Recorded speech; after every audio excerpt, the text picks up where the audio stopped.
हर मुल्क में रहने वाले लोगों का रहन सहन बिल्कुल अलग तलग होता है और उन्हीं मुल्कों में कुछ ऐसी नस्लें भी पाई जाती हैं जिनके बारे में कोई भी नहीं जानता होगा। और इस तरह के कबीले वाले लोग ऐसे ऐसे काम करते हैं जिनके बारे में जानकर आप भी हैरान हो जाएंगे। वीडियो शुरू होने से पहले अगर आपने हमारा चैनल सब्सक्राइब नहीं किया तो सब्सक्राइब कर दें और बेल आइकन पे भी क्लिक कर दें ताकि नई आने वाली वीडियो की नोटिफिकेशन सबसे पहले आपको मिल सके। द सामा बजाओ। आपने आज तक यही सुना होगा कि जानवर ही पानी में रहते हैं, लेकिन ऐसा नहीं है। सामा बजाओ एक ऐसी नस्ल है जो आज पूरी तरह से पानी के हवाले है। ये लोग इंडियन ओशियन में पाए जाते हैं और शायद आप लोग यकीन ना करें, लेकिन इन लोगों ने अपने घर भी तैरने वाले बना रखे हैं और अपने ज्यादातर वक्त में ये लोग मछली पकड़ने में लगे रहते हैं। ये लोग पूरी तरह से समंदर पर निर्भर करते हैं।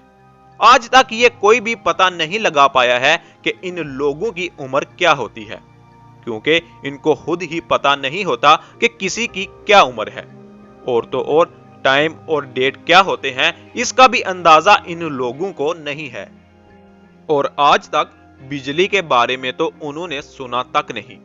हैरानी की बात यह है कि ये अपने पैर ठोस जमीन पर कभी कभी ही रखते हैं। ये तभी ही जमीन पर आते हैं जब इन लोगों ने अपनी पकड़ी हुई मछलियां बेचनी होती हैं, जिसे बेचकर ये लोग साफ पानी और आग जलाने के लिए लकड़ियां अपने साथ ले जाते हैं। आप लोग शायद ना ही माने, लेकिन इन लोगों ने अपने घर भी समंदर के बीचों बीच बना रखे हैं और इस बात के सबूत उन्होंने खुद दिए और कहा कि 2004 में आने वाली सुनामी से वो बिल्कुल महफूज थे। इसके अलावा उन्होंने कहा कि सुनामी की सबसे बड़ी लहर उनके घर के नीचे से गुजरकर गई थी। लेकिन सबसे ज्यादा चौंकाने वाली बात इनकी ये है कि ये लोग 5 मिनट तक बिना सांस लिए पानी में तैर सकते हैं। जहां ज्यादातर लोग पानी में जाते ही पानी से बाहर निकलने की जल्दी में रहते हैं, वहीं ये लोग इतने लंबे अरसे तक पानी की गहराइयों में तैरते रहते हैं। साइंसदान अभी भी इस बात से परेशान है कि ये लोग ऐसा कैसे कर सकते हैं, क्योंकि ये सब भी हमारी तरह इंसान ही हैं। आखिरकार लंबे अरसे तक की गई रिसर्च के बाद यह पता चला कि इसका राज उन लोगों के डीएनए में छुपा हुआ है।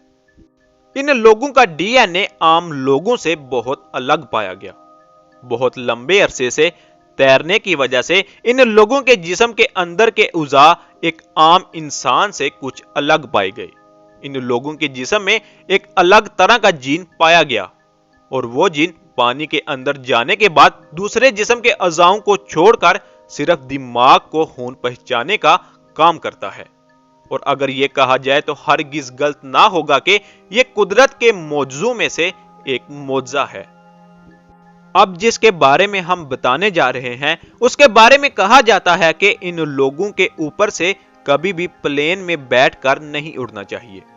जरा इस फोटो को देखिए, ये एक प्लेन था जो अमेज़न के जंगलों से ऊपर बहुत नीचे उड़ रहा था और उन जंगलों में रहने वाले एक कबीले के लोगों ने इस प्लेन का ये हाल कर दिया। इस नस्ल का नाम आज तक कोई भी नहीं जान पाया, ना ही अभी तक कोई बाहर वाला इंसान इन लोगों से मिला है। जिन लोगों ने प्लेन पर हमला किया वह सीधे सीधे इस बात की तरफ इशारा करते हैं कि ये लोग नहीं चाहते कि कोई और इंसान इनके पास आए। इस प्लेन में लगे ये तीर लगभग 6 फीट लंबे थे। जरा सोच कर देखिए, इतने तेज चल रहे प्लेन को जंगल के दरमियान में से निशाना बनाना कितना मुश्किल रहा होगा। उस प्लेन के पायलट ने बताया कि उस वक्त उसका प्लेन लगभग 152 किलोमीटर की ऊंचाई पर था, लेकिन इस हमले में इतने तीर इस प्लेन पर लगे। इससे साइंसदानों को यह अंदाजा हुआ कि वहां कम से कम 200 लोग तो जरूर होंगे। लेकिन हैरानी वाली बात तो यह है कि सभी ने एक साथ एक ही वक्त पर प्लेन को निशाना बनाया, वो भी 6 फीट लंबे तीरों के साथ। जरा सोचकर देखिए कि इन लोगों ने तीर अंदाजी में कितनी महारत हासिल कर रखी है।